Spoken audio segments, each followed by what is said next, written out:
Great, now that your camera is connected, let's take a 360 photo. After you connect your camera, you'll be brought to a screen where you can select the drawing that you want to take a 360 photo or video on. Now, 360 photos are compatible with any kind of drawing that you have. 360 videos, however, are only currently available with architectural drawings. I'm going to go ahead and select this drawing here. By default, I land on 360 photos, and in order to begin taking one, I must first drop a pin. I'm going to drop a pin in the location where I'm going to take the photo. So I'm going to take my photo here, and only after I have placed my 360 photo annotation does the shutter button become active. So, best practices, raise the camera above your head, and when you're ready, stand still and click the white shutter button.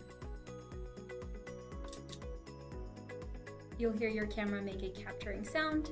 Photo will be downloaded locally to your device. You'll get a preview of the image. It's a flat 2D rendering of what is actually a 3D photo, which is why it looks a little funny.